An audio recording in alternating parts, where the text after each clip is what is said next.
Hey, hello and welcome to the wrong side of the tracks. We are the BS Boys, and this is the Red Light District Junior Hockey Talk Show live every Thursday night, which is so happens to be tonight. How you doing, Steve? I'm doing good, man. Good day. Yeah. Great day. Cold day. Beautiful day today. Sunny here, but very cold. Crisp. Yeah. That's what we would definitely like to say. It's crisp.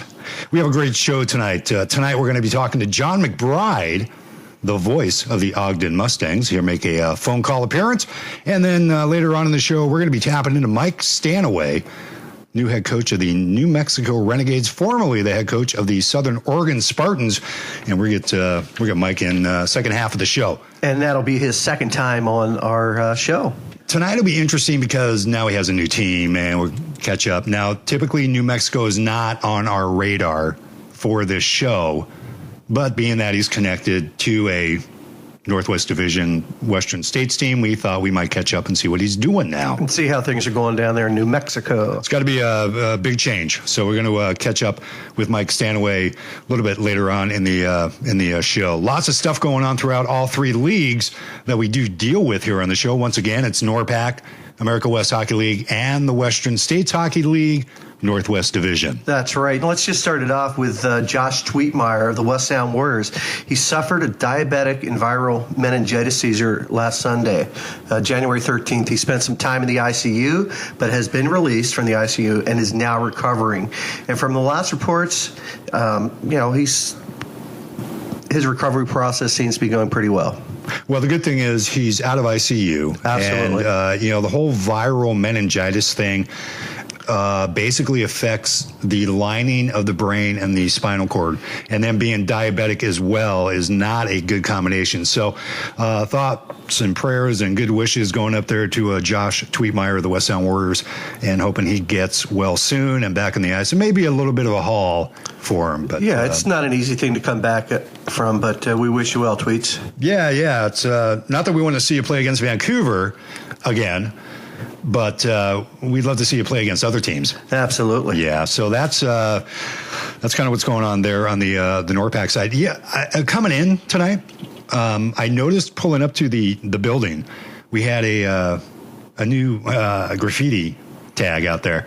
Now, for those of you that don't know, and most of you don't, Felony Flats is a small section of, Portland. And that's where we broadcast from, in this big high-rise abandoned warehouse, basically. There's a couple of businesses still here. But what I found interesting is when we came up, there was a new tag that says, Home of the BS Boys. Yeah. But the way boys was spelled, right, it was B-O-O-Z. Home of the BS Booze. Home of the BS Booze. So I don't know if they don't know how to spell or they just had a rush, but we do appreciate the thoughts of the Home of the BS Booze.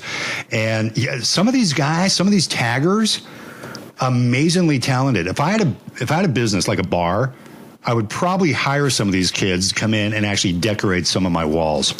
Yeah, you take a look at the trains that go up and down I-5 when all those years we've been driving, and some of those tags are just amazing. Oh, amazing ability. One other thing we do want to mention before we actually get started with the NORPAC rundown, for you hockey fans, especially women or men who want to give your woman a great gift, we have this for you. Yes, we do. I got an email from a listener who was getting ready to tune in.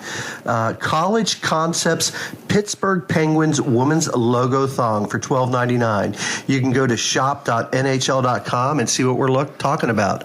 I'm looking at it right now, and there's a big old Penguin logo right front and center. So if you're thinking about a gift now that the NHL is back and does fire up Saturday, that might be a gift. $12.99. That's cheap entertainment right there. That's the price of a movie ticket.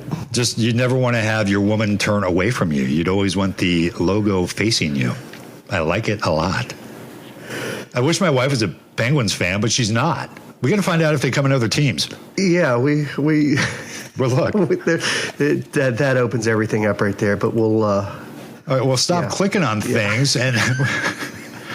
We don't need to look right now, but I do like the view right now. So NORPAC, yes, all kinds of stuff going on in NORPAC. Last weekend, Bellingham lost to Glacier in Glacier 7-6. Now, Glacier has been on a pretty good roll in NORPAC, not so much in the A-Dub, though, but in NORPAC. Now, there is now I know a lot of you didn't listen, unless you're a Viper fan. We did talk about Glacier's playoff presence in NORPAC last game we called. Yes, we did. The Glacier is going to be playing in the playoffs for the NORPAC, but their records from both leagues, the America West and NORPAC, will be combined. So they're in the hunt right now for third place, tied with Bellingham and Tri-Cities, all three with 27 points. But if you take the A-Dub points that they have right now, and they've only won one game, that would put Glacier tied for second with Eugene for 29. That's right. So that's the way it's going to go. Everything that Glacier earns in the A-Dub is transferable here to the NORPAC, which might make the playoff run kind of interesting. So Bellingham did pop over there to Whitefish, lost 7-6. Eugene went up to West Sound. Oh, Lord. Took a pounding 12-3 in that game. And a familiar name to the BS boys actually now plays for West Sound. Peter Mingus had a great game up there. Yeah, his first game back in the NORPAC, he ended up with a hat trick. Yeah. No, Peter came from the KI. Right. He was up there in Canada playing, decided to come back. Now, I believe when Peter played for Eugene, that was under Jay Miller, who is now the head coach of West Sound. Yep. So kind of reconnecting those two. Once again, Mike Byers had a great first game, 4 goals, 1 assist, and that was 12-3 pounding that. West Sound handed Eugene on Saturday. Glacier beat Bellingham again 4-2. West Sound shut out Eugene 7-0 on Saturday with Pijanowski getting 4 goals and 1 assist. So West Sound, Pijanowski really picking up in that game as well. Then on Sunday, we had Tri-Cities beating Vancouver 7-5, but we called that game, and what I really liked about it is Vancouver did not give up the entire game. They kept coming back all game long. The Twig brothers had a great game, scoring some goals, getting some assists, and it was just really fun to watch, and I'm thinking that we've got a turnaround coming in Vancouver at this point. Well, they were leading actually in that game at one point, 2-0 actually. So that was really good to see Vancouver be fairly competitive with Tri-Cities. They just ran out of steam, it looked like. They're not really fully benched, and it just looked like they ran out of steam. Speaking of the Twigs, they've been great pickups that Clay Plume actually found up there in Canada. Trey, otherwise known as Curly, in that game had 1 goal, 1 assist. Jalen, his brother, had a hattie.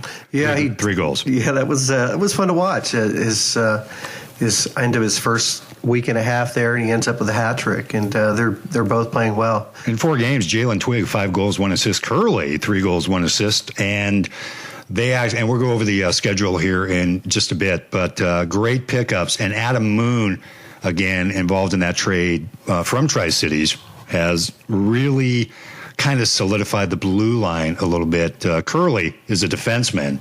So between Moon and Twig back in the blue line, really picked up some good D guys right there. Yeah, I like what I see. I like what Clay Plume is doing with the team. We had a good conversation with him last week to try and understand where he was coming from, not only from his WHL career, his professional career, life in general, and also coaching the boys at this age too. So it's good to see that they've got a coach who's got a really good head on his shoulders, and he's thinking about more than just hockey for the boys. Yeah, it's kind of a life skill set, right, that he's really preaching. So standings as we have them right now, West Sound still in first place. 22 wins, 5 losses. They have 44 points. I mean, good, solid team right now that Jay Miller has put together, leading the NORPAC. Eugene, 26 games in, 14-11 with 1 shootout loss, 29 points. And again, if we take the Glacier points, they would be tied with Eugene. So we do have a 3-way tie NORPAC-wise right now. Right. So that's Glacier coming in with 13 wins, 4 losses, 1 overtime, lost 27 points. Bellingham has 13 wins, 14 losses, 1 overtime loss for 27 points. And who else do we have? We've got Vancouver. No, Tri-Cities. Tri-Cities. Sorry, I'm jumping ahead of myself. Really? Yeah, no. You're not jumping ahead of yourself. 13 wins, 14 losses, 1 overtime loss for a total of 27 points. And Vancouver's bringing up the rear. 2 wins, 25 losses for a total of 4 points. And again, like I've said earlier, I'm expecting Vancouver to pick it up the second half. And with the additions that they have at the blue line, Jalen and some of the other players just stepping up at the same time with the boys coming on strong. Well, it's a never-ending process. You're always looking for ads, always looking for people to solidify the roster, and that's what Clay found. He found those 2 Twig boys up there in Alberta and brought them down to Vancouver, the booming metropolis of Vancouver. All the way down from Standoff, Alberta. Yeah, that's a culture shock. Yeah. Coming from a very small town. I believe that's about 3,500 people to the size of Vancouver. So welcome to the Twigs. So that's where the standings are. We are getting sort of into, I know it's kind of early, but we are definitely getting into the playoff push here. And, it's going to be tough with West Sound playing the way they are for anyone to catch them. Definitely it's doable. It's going to be an uphill battle, though. Well, it's the playoff push, but you've also got the trade deadline coming up here in a couple of weeks too, I believe. So it's going to be interesting to see if there's any movement with any of the teams. Yeah, some teams might be looking for some more scoring. Some might be looking for some more defensive players. West Sound, they're pretty solid right now, but who knows? They might be looking for someone to add to the scoring punch that they have. Well, we'll see how long Tweetmeyer's out as well. But again, they do have a very talented scorer, Kai Wilkins, who's leading NORPAC right now with 85 points. So, scoring's not going to be much of an issue. Jake McMullen is 5th in the league for points. He's at 43. So real quick, since we're talking about leading scorers and things like that, Kai Wilkins is leading NORPAC, 85 points. Josh Tweetmeyer comes in second at 69 points. Zach Johnson of Eugene, fun player, which we will see on Sunday, 48 points. Cody Rich of Bellingham, 46 points. And Jake McMullen, number 5 with 43 points. So actually, McMullen's tied with Hunter Hartman of Eugene for 43 points. So I don't know if they're really going to be looking for scoring touch as much as maybe defensemen. Well, and take a look at what West Sound did with adding Mingus. And, if you put Mingus in there with Myers, that's 8 points for one weekend. One game. And for the defenseman, Connor Bambico is actually the number 1 scorer defenseman-wise with 37 points, but Joe Glithrow of West Sound, 35 points. So some offensive-minded defensemen right there. So if you're one of these teams, general managers, coaches, let's just pick Bellingham, for example. You've got 122 goals for, 121 goals against. What do you think you would be doing at this point to try and shore up a good solid playoff run, especially Bellingham, an expansion team, first year coming in? Well, I number 1, I've got Cody Rich, number 4 in the league in scoring, but you have to go quite a ways down. Mason Wade comes in at 12, 34 points. Again, I'm more of a defensive-minded person, especially coming from, say, like the goaltender position. Yeah. But I knew you were going to say that. I'm always looking for stability between the pipes. And I did read something earlier about how Eugene, they had stability, then sort of lost it. GMT has been playing very well, but they had a couple issues, up north. That's the big thing. To me, on any team is playoff run. You got to have a solid goaltender. You got to have a tender that's hot at the right time. Yeah, you take a look at that weekend that they had 19 goals against, 3 goals for. That's not typical Eugene games. No, not at all. But again, for West Sound, speaking of goalies, right now they're being led by both of their goalies as goalie leaders. Jordan Wierzak is actually number 1 in the league right now, is 2.44 goals against and a .925 save percent average, followed by Savell. Now, we've seen both these guys play. Good goalies. Yeah, I mean, we see them play this year. We saw them play last year. They're both good goalies. They've given up 74 goals against as a team. So I mean, it's a whole team effort when you're doing that. You've got to have a good defense in front of you, a good back check front line coming back to help out. But the puck stops with the goalie. Well, in Savell right now, 2.79 goals against, 919, so we'll call it 92% save average, which, again, you got to ride hot goaltending into the playoffs. So both these guys have been providing that all season long, and we look for them to, well, I'm sure they're going to continue the playing well. Well, you say you ride those goalies, the hot goalies, into the playoffs, but a lot of times what we see, not necessarily at this level, but what we have seen with some of the teams in the past years is, the coach is still playing the goalie every other game, giving these guys the opportunity to play. Is that the right thing? If they're both playing hot, yeah, it is. Yeah, it's really tough because I don't know, switching back and forth between goalies, finding the rhythm. You find someone playing hot going into the playoffs, I would ride that one goalie. And until he's tired. Yeah, or he says, Coach, I'm done. Yeah. And old guys like us, we'd be done pretty quick. But these young bucks like this, no, they want to play. They thrive on it. And that's how that's the mentality. They want to play. And as long as they're stopping pucks and doing what they need to do, then let them go. I would ride with them. I would agree. So upcoming games right now. We have quite a few games coming up this weekend on the NORPAC side. Tri-Cities is in Eugene Friday, tomorrow night, 7:35, puck drop. You can catch that on fasthockey.com or make the trip. Go down to Eugene. And they got a special promotion on Friday night too, I believe, right? Yes, they do. It's actually for every father that brings a daughter, the daughter gets in for free. So it's father and daughter night down in Eugene, Friday, January 18th. Tomorrow. What a great way to spend this Friday night. Well, and it's great bonding time. What better place to bring your daughter than a hockey game? That's what I'm thinking. That's what I'm thinking. West Sound's up in Bellingham tomorrow evening as well, 7:35 puck drop. Then Tri-Cities back in Eugene Saturday, January 19th. They're at the Lane Event Community Ice Rink. West Sound up in Bellingham on Saturday, January 19th. And then Eugene comes to Vancouver Sunday, 7:35.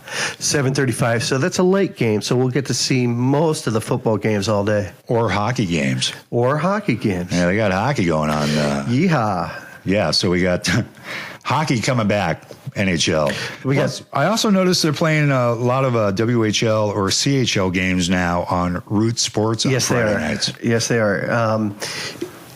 Here's the frustrating part, the NHL coming back. Now, granted, you're only getting 48 games.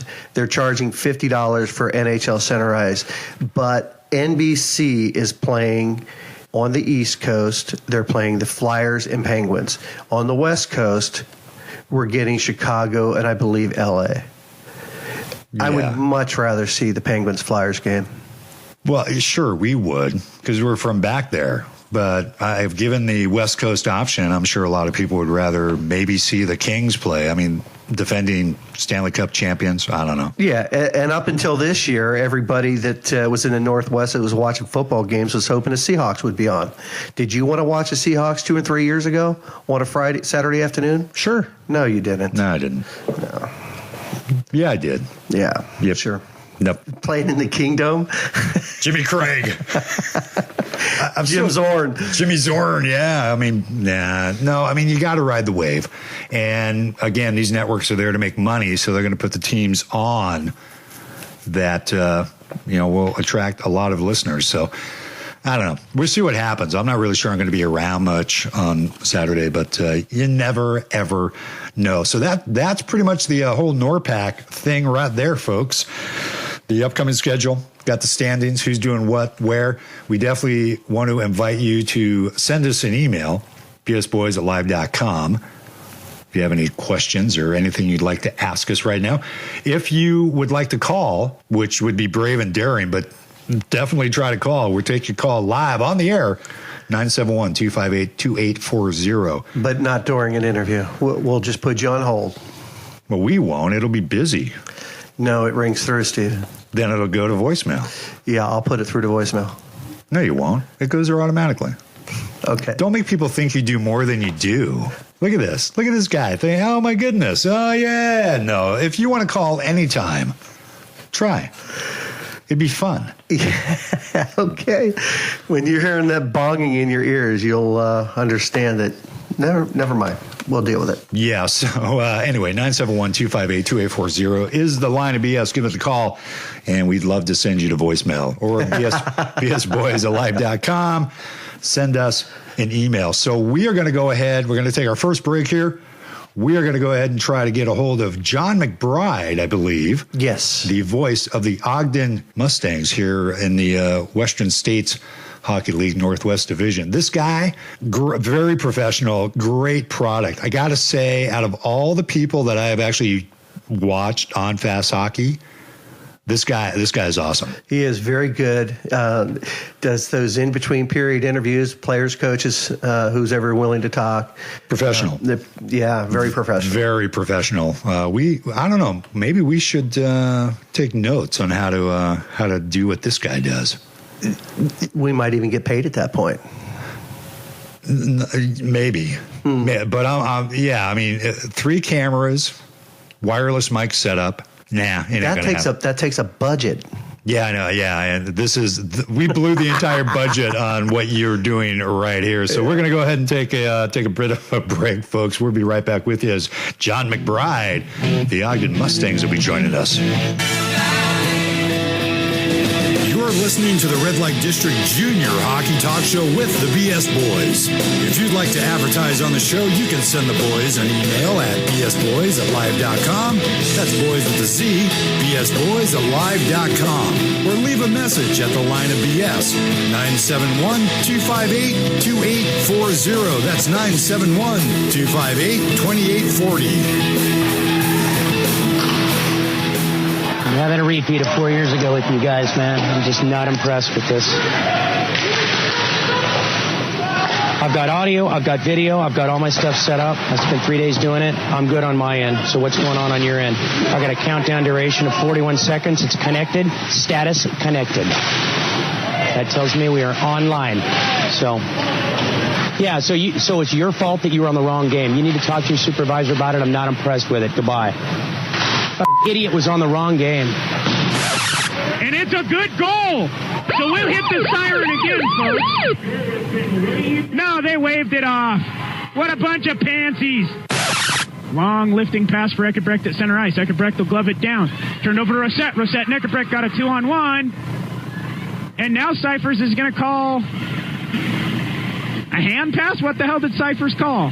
Didn't even see anything wrong with that. It was dropped down at his feet. Of course, you know what they say about speed skaters. That's for people who are too scared to play hockey. We've also got some figure skating going on, but you know what they say about figure skaters. It's for people who are too scared to play hockey. Again, happy daylight savings time. If you're just tuning in, remember to reset your clocks.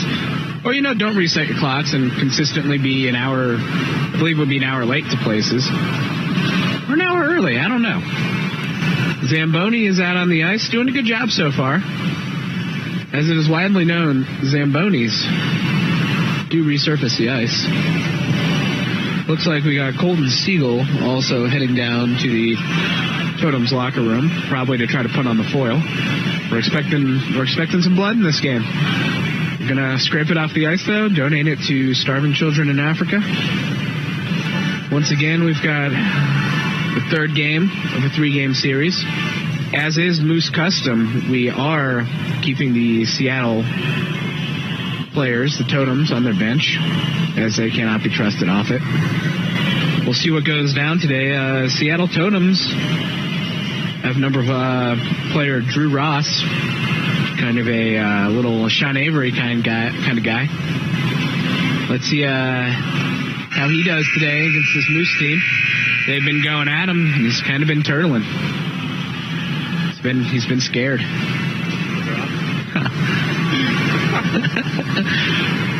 Woo! Go Moose! M-O-O-S! Moose! Moose! Moose! Break out the curling sticks, boys. We're going for the Canadian sweep. The Canadian sweep. I don't think I've ever heard that before. Here's the thing is, some games you tune in for information. Right. Some guys just have a stockpile of information. Some guys are just there to be funny. Yeah. And just pure entertainment.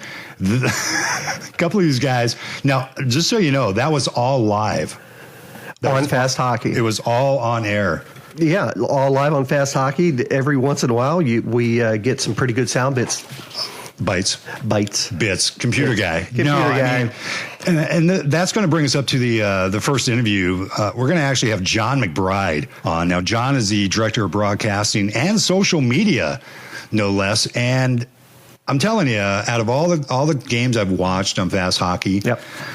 This guy's a pro. This guy is so much fun to listen to, and their coverage is absolutely amazing. There, it's over there in Ogden.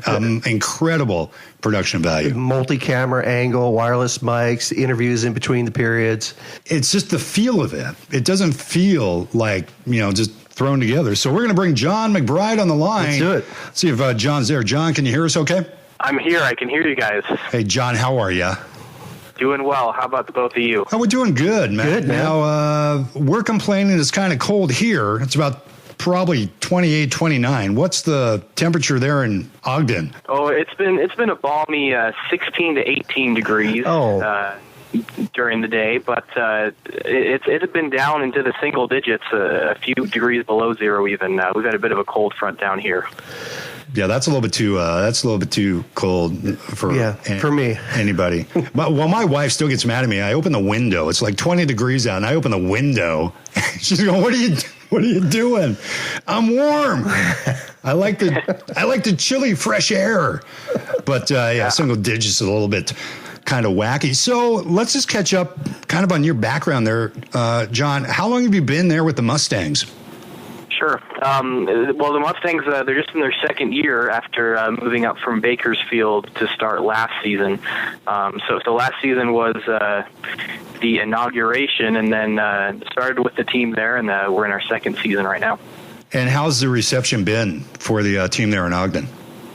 It's been great. You've got to credit a lot of the club hockey in the ACHA, which has been in Utah for a number of years now. Weber State University is right in Ogden, and the rink is actually technically on that campus. And so the community's got a feel for some pretty good competitive hockey over the years. That Weber State team went to the ACHA D1 Nationals, I think 3 years in a row. So they've had some good hockey there they've been watching and really warmed up a good fan base. But, in the ACHA, it's tough to get that marketing, that PR, that kind of stuff, but behind your team, because it's so much volunteer driven.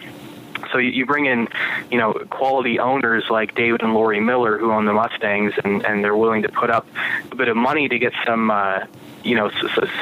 quality people in there, and then we're able to fill up that rink pretty well. Just doing a bit more marketing, a bit more PR, getting out into the community. And, we've had a great fan base. I think last season, people across the league were pretty impressed. A lot of people talked about it being a pretty tough place to play. We heard a few times the best crowd in the WSHL. So it was really great. Speaking of, this is your second year there, and the marketing aspect and the social media, what do you guys do? What do you do to start off with? I mean, what is your planning session like, and how do you get the word out about the team? Yeah, well, we've got a director of marketing and PR, Kyle Gover, who's done a phenomenal job. He's done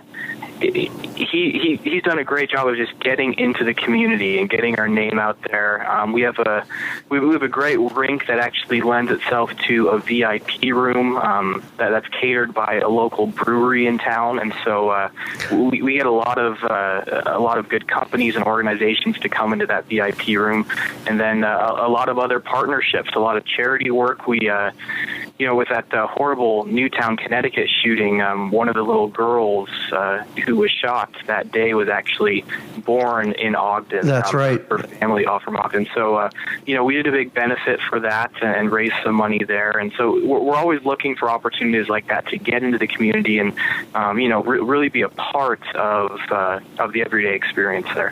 What's your, like I said in the beginning, we've watched quite a few of the games that you've called. What's your typical game day prep like? I mean, is this what you do for a living, or do you, like the rest of us, actually have another job? Yeah, I've got another job, and I just do this on the weekends. And honestly, that's what I'd want to do. I've got a wife and two little kids, and I'd hate to do something like this full time and travel around with the team and be gone every weekend. But with this kind of schedule in the WSHL, it makes it easy to commit yourself for a weekend and be there with the team, and then be home and be a husband and father the rest of the time. But yeah, it definitely still takes some prep. I think that's the big difference. Listening to those sound bites that you guys queued up, there's obviously a variety of announcing around the league, and some guys there just for entertainment value. But I think the real difference is, just putting in a few hours of research. We're in 2013 here, folks. You can get on the internet, you can poke around, you can find some stats, you can look at the other team's roster, you can study those names. It blows me away listening to a broadcast and the announcer knows none of the visiting players. That's just hard to believe. So it takes some time, but I think that makes the broadcast so much better if you can just do a bit of research, study up on the other team, have a few relevant stats that maybe people don't know about, and makes a big difference. Well, it really does, because when we call games here for the, Vipers and the NORPAC, and again, Greg and I both have other jobs. I got 5 kids, and, being a husband and a father, like you were saying, and my job that actually puts food on the table, this really comes second, but it doesn't diminish the amount of effort that should go into it. And I got to say, probably, because we do a lot of audio production. I do, a lot of the producing and the audio for the show. I'm talking probably 6, 7, 8 hours of prep between audio and stats and everything just for one hockey game. It's insane. Yeah. And that's why we, some of the guys, we know most of the guys that we did the, the sound bites on, and in no way was it demeaning to them, but we love what you do. And you know what? You're humble. You don't come across like some arrogant, pompous ass. Like Greg, because everybody hates him, and we go to the rink and they have a bunch of rotten eggs that they throw on. But you're fun to listen to, and you have great stats. And I know a lot of people that have watched. They love the bow tie.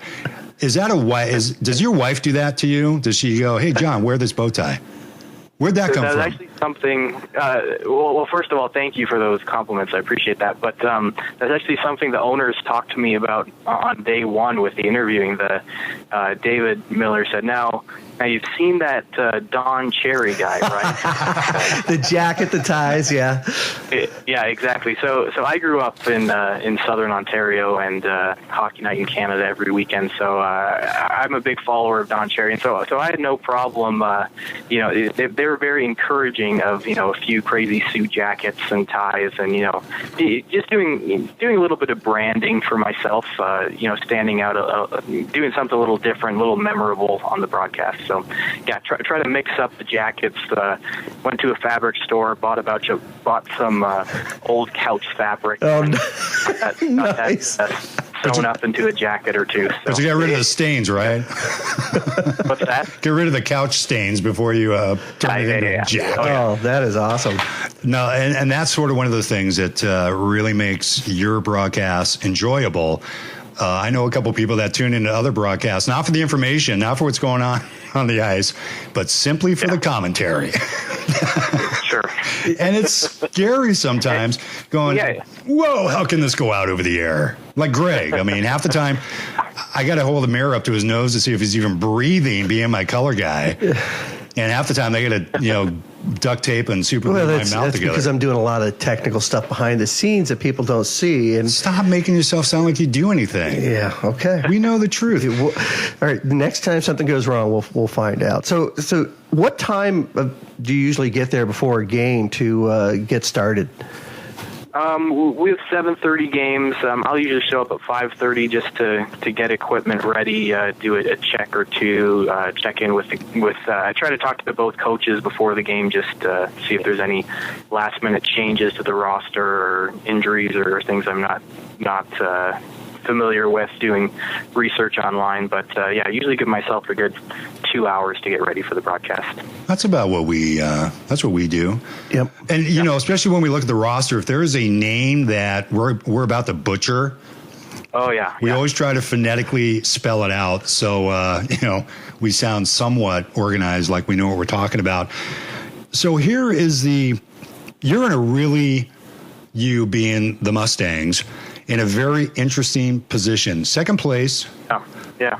37 points. Now, the last game with Boise is still in the unofficial mode, so I'm not so sure if those stats have been transferred over to the boys' stats. But going with what we have, 37 points, second place, 5 points ahead of Southern Oregon, yet Southern has 8 games in hand.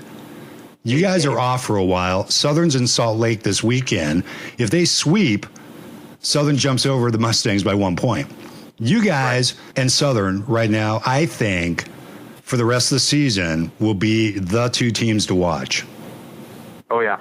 Yeah, it's a really interesting conference there in the Northwest. I mean, other than Idaho, they're going to take first place, no doubt. But, you've got Ogden, Southern Oregon. They're going to battle for that second and third spot. And it really is an important battle because the team that finishes second will get home ice for that first round of the playoffs. So it's pretty much inevitable that these two teams will meet in the first round, which should be a great matchup. But, determining who plays on home ice is a big factor there. But then also, even at the bottom of the conference, you've got Seattle with 25 points, then Salt Lake with 15 points, and Salt Lake's hardly played any games. They only played 24 games. Seattle's played 34. Yeah. So those two teams are really going to battle for that fourth and final spot as well.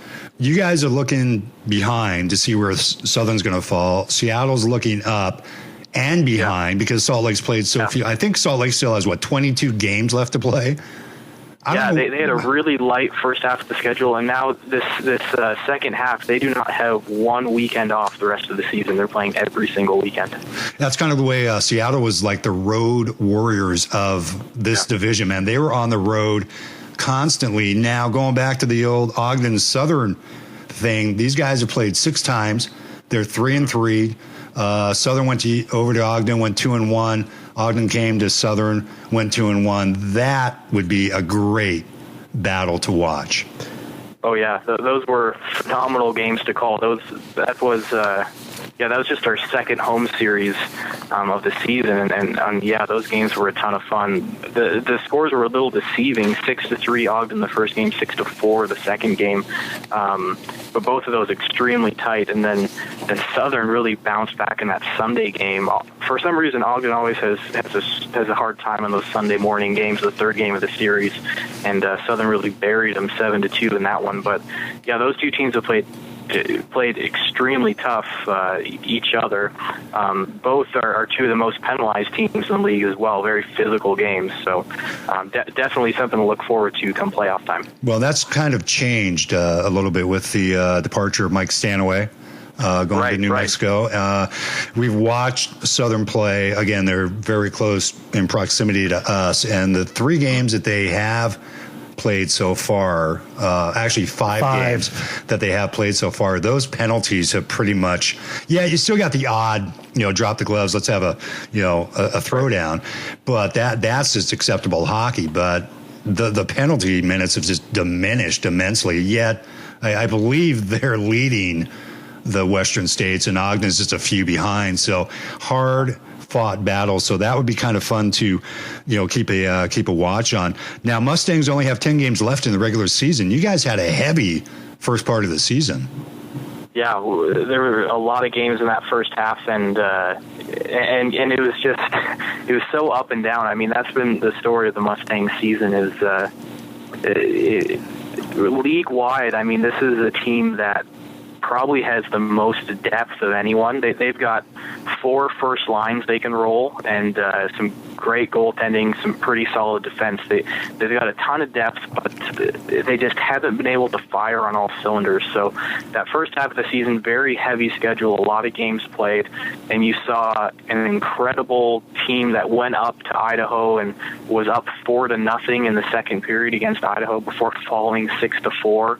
I mean, that game is maybe the story of the season so far for the Mustangs. They've shown these flashes of brilliance, but yet at the same time, in very close proximity, have shown flashes of the total opposite. So it was an interesting first half, and I don't know if a heavy schedule is to blame for that. They were playing so much that they struggled to get into a rhythm, into a good practice mode. But they've definitely got to figure out a way to get some consistency and some momentum because they don't play much here in these last few weeks before that playoff time rolls around.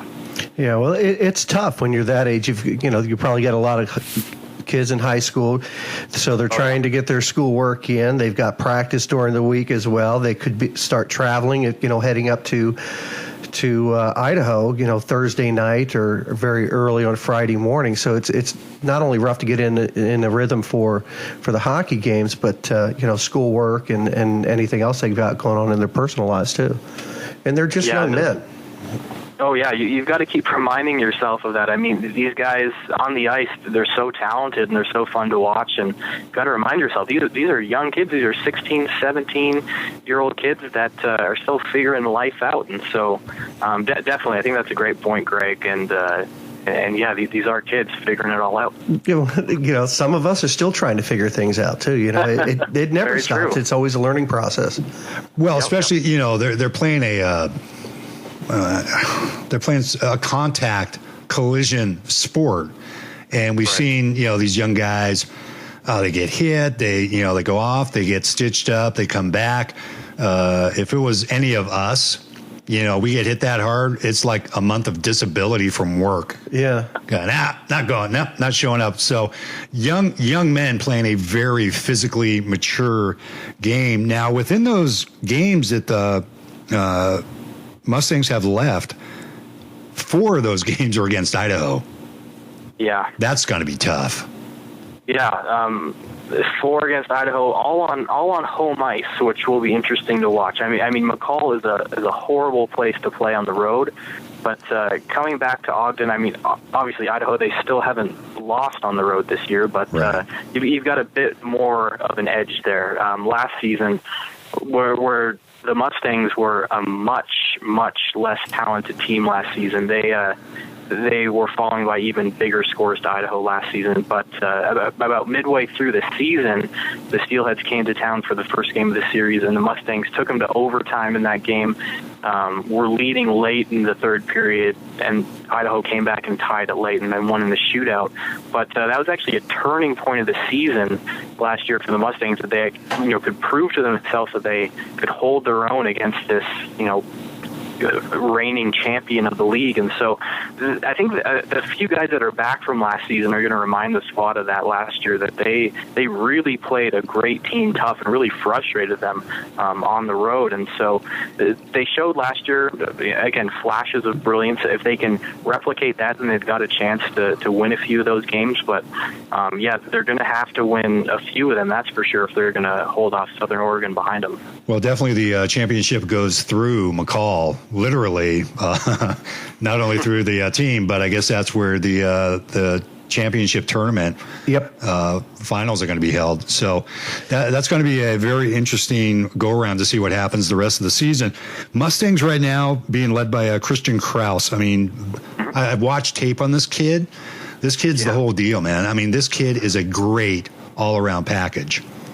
Oh, yeah. He's got the size. He's the biggest kid on the team, 6'4", 205, I believe, and has got this incredible speed, and on this Olympic ice surface here in Ogden, he can use that to full advantage. He's got that speed, but the agility in his feet and his hands are also incredible. I mean, he'll be burning down the wing on a defender, and the way that he cuts toward the center of the ice and makes a move so quick is really incredible. And so he definitely led the charge offensively, but again, you watch the Mustangs game, and because of the depth that they have, he's probably not, well, maybe one of the 5 leaders in ice time. I mean, it's pretty even between the minutes he's playing between on that first line, if you want to call it a first line, and then you've got the second line and third line that are rolling incredibly evenly. And so the way he's racking up points with the ice time that he's getting is really incredible.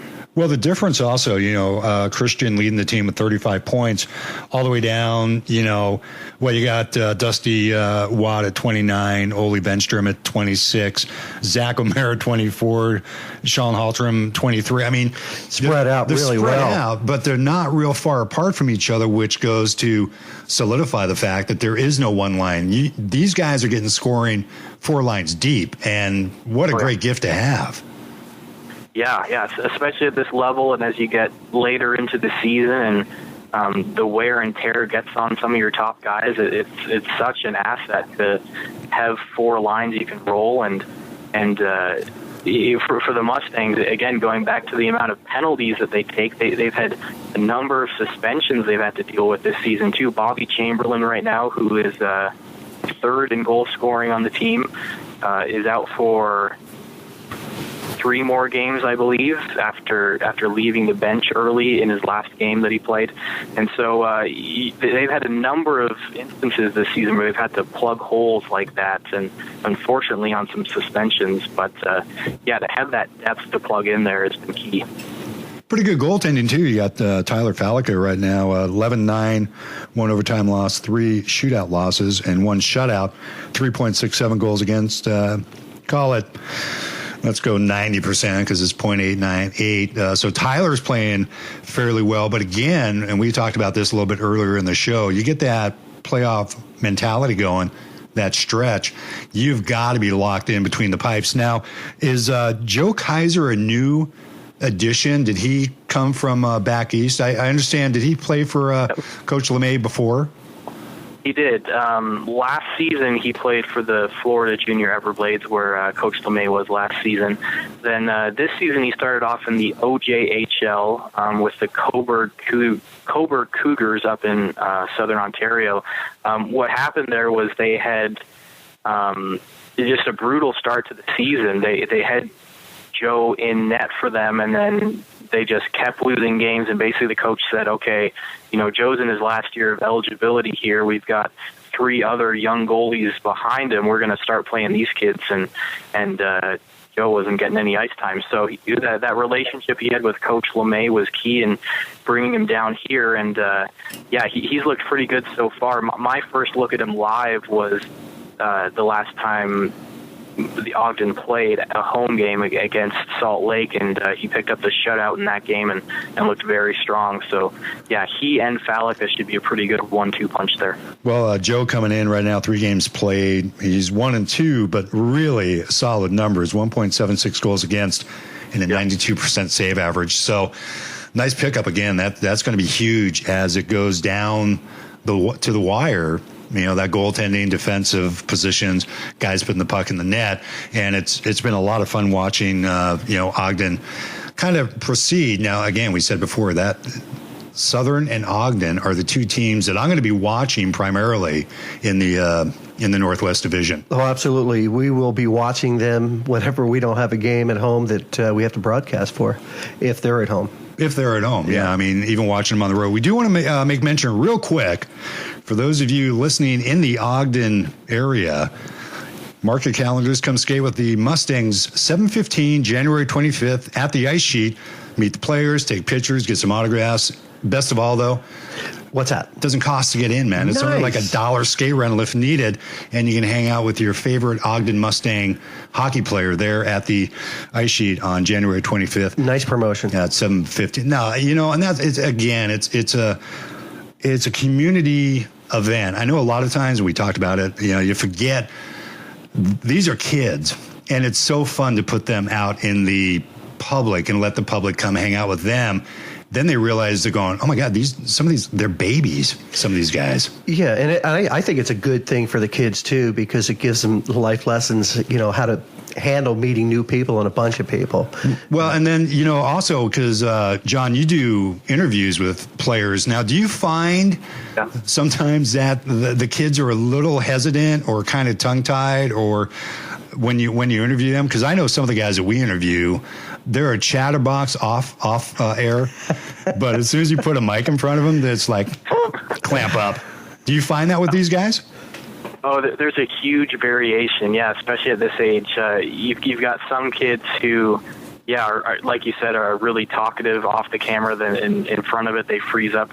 Then there's other kids who are really quiet but are quite well-read and well-spoken and get on there and surprise you. And so, there's been a huge variation, and we've tried to do a lot of different things to pry some information out of them, and we'll usually try to get one Ogden player and one visiting player each game, knowing our audience. Most of our audience is watching from outside of Ogden for our home games, so we'll try to get the other team involved too, and those are the guys who are usually a little more shell-shocked. I think the Ogden guys are used to the idea of, okay, after the first, John's going to grab someone for an interview, but, I'll try to talk to the coach of the opposing team before the game and let them know in the second intermission, we'd like to grab one of your guys for an interview, and they're usually fine with that, but they don't really brief the players beforehand, so they're a little shell-shocked. So the coach picks them out and says, go ahead and go out and talk, or do you actually pick them out?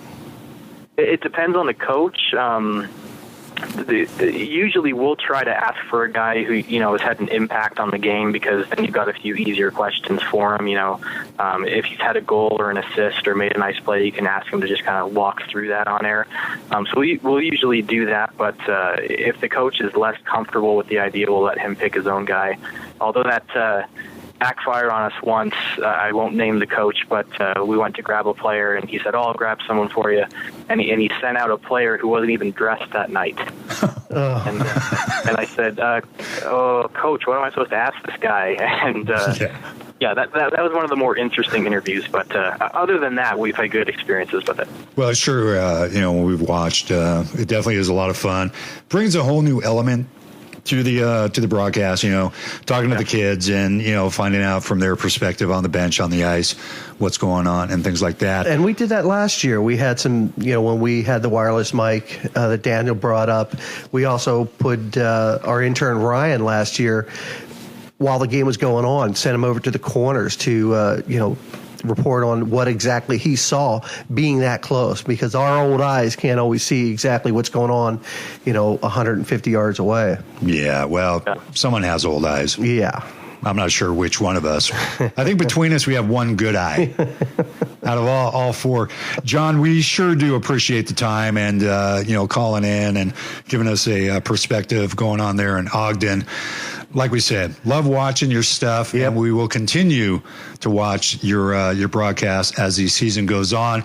But do appreciate the time here in the Red Light District Junior Hockey Talk Show that you pop in. Absolutely. And if it's okay, we'd like to check back in with you sometime around playoff season too. Absolutely. Thank you guys both for having me on. It's been a lot of fun. We'd love to do it again. All right, buddy. Thanks very much, John. Take care. Good luck the rest of the way. Okay, we'll see you. Thanks. All right, bye. There he is, John McBride. Good interview. Wow. From Ogden. The Ogden Mustangs, yeah. And, a lot of good information that, maybe a lot of people didn't know, but leave it to us to sort of dig deep. Yeah, we definitely got some emails saying they liked the interview. They liked what John had to say about the league and Ogden, and so they really liked the story about the Jackets as well. So good information from John. And what I really liked, Steve, is that the fact that John was able to hear all of the music and the bit and the lead-in. That's what you really liked. Yeah, because that's what you liked. Yeah, out of the whole interview. No. That's what you liked. I liked that part, that he was able to hear that. It took a lot of work for us to get that set up. It doesn't take much to make you happy, does it? Not apparently. No, it does not. No, The best part of the interview, what was that special?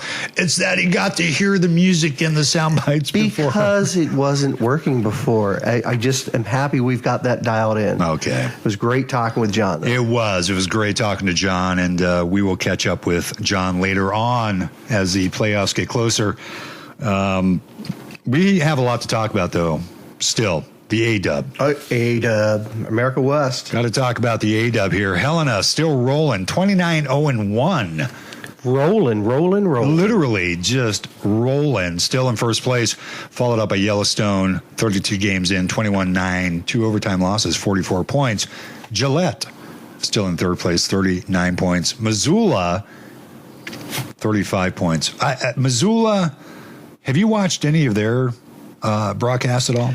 I believe I've watched 2 so far this year. I like their stuff. Yeah, they do a really good job over there. Haven't had a chance to watch all of the A-Dub TV stuff going on, but Missoula's hanging out, 35 points. Billings with 33 points. Great Falls. Then there's a little bit of a drop off. Great Falls 21. We mentioned Glacier before. Glacier is 1-8, 2 points. Bozeman's still hanging, 31 games in. Have not won a game yet, but we talked to AJ last week. Yep. And we agree with him. Bozeman, they're getting close. They are going to win some games before this is all said and done.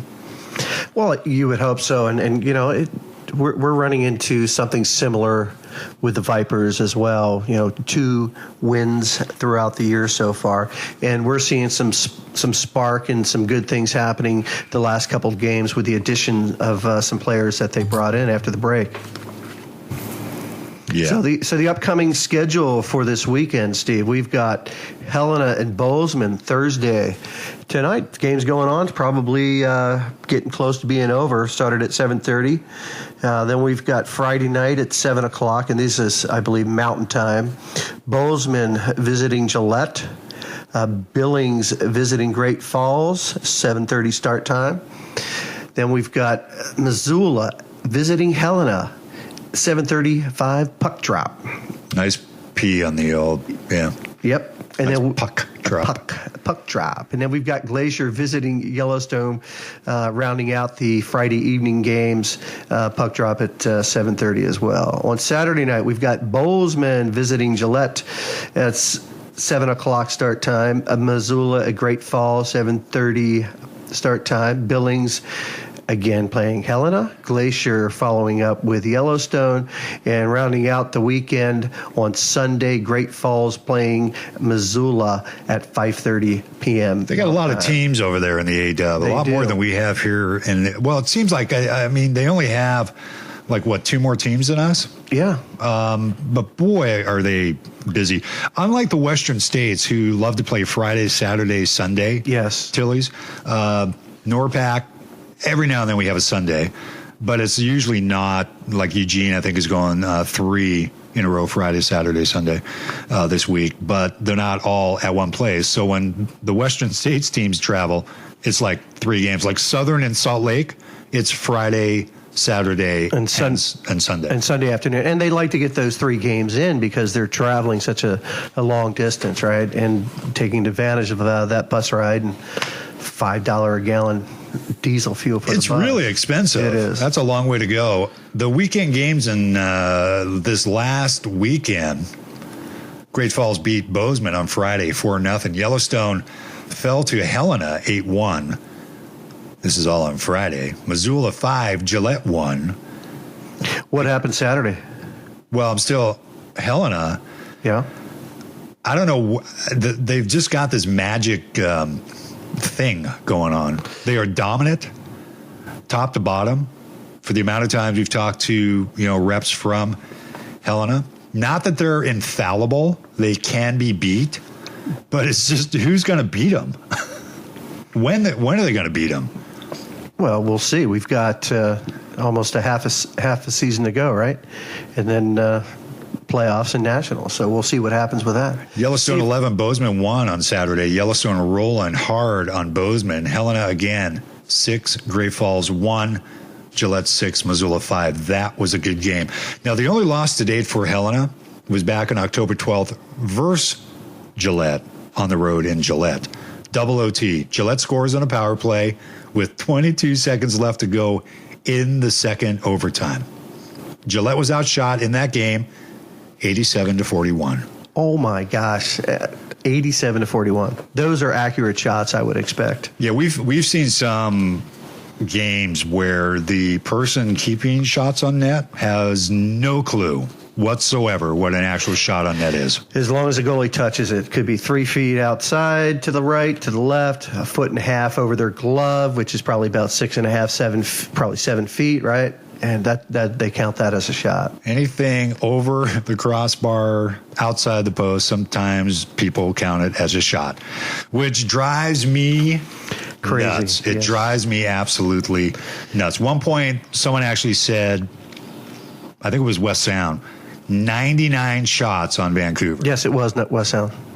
It was not maybe 99 shots in the general direction of the Vancouver goalie, but it was not 99 shots. And, you know, it's one of those things that these stats mean something a lot to these kids and to people looking their stats up as to whether they're accurate or not. And I'm sorry, they're not.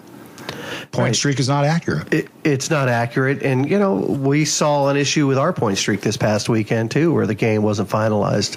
And, you know, we get texts or we'll get emails during the game saying, hey, the person that's actually scored that goal was such and such person, or this is the person that got the assist.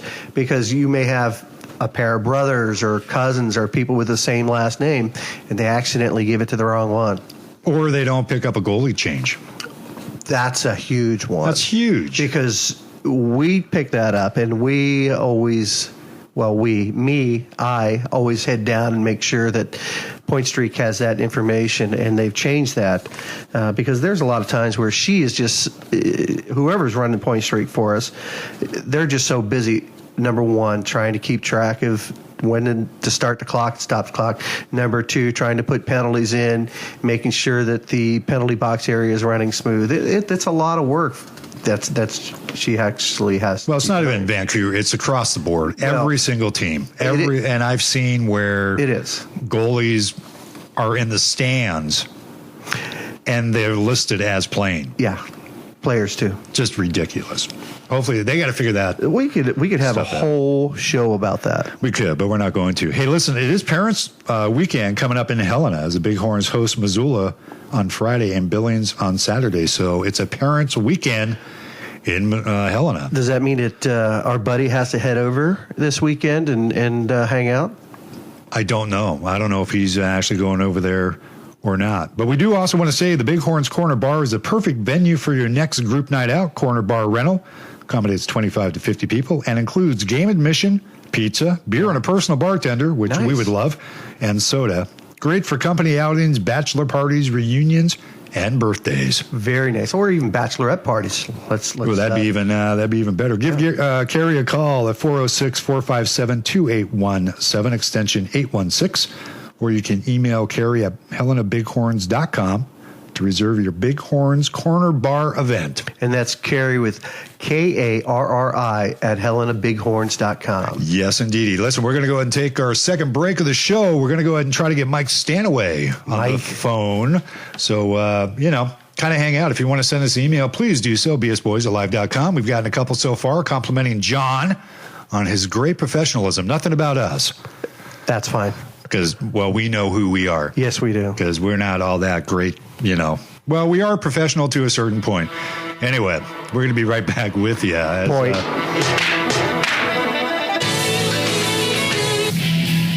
I'm not really sure who's confused or if I'm confused. Are you confused? I'm not sure. Is it you? I don't know. I'm confused.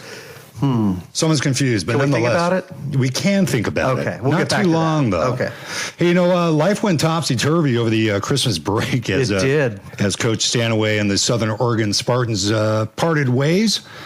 But the New Mexico Renegades were quick to pick up Coach Stanaway, and that's where he is right now. Actually, he's I guess down there in New Mexico. Is that where you are, Mike? Hey guys, how you doing? Good to be back on. Yeah, I'm down here, down the Albuquerque area, down here in New Mexico. Kind of a different It's beautiful down there, though, isn't it? But a little different landscape than, say, in Southern Oregon. Yeah, it's not as green.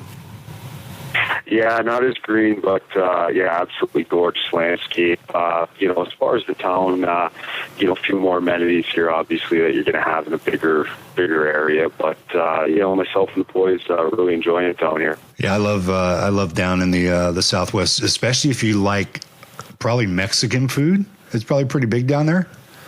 Aztec food? Yeah, there's quite a bit. Yeah. A little bit of everything down here. They probably have better than Taco Bell. Because that's my Mexican food of choice right there, Taco Bell. Yeah, definitely better, Steve. That'd be awesome.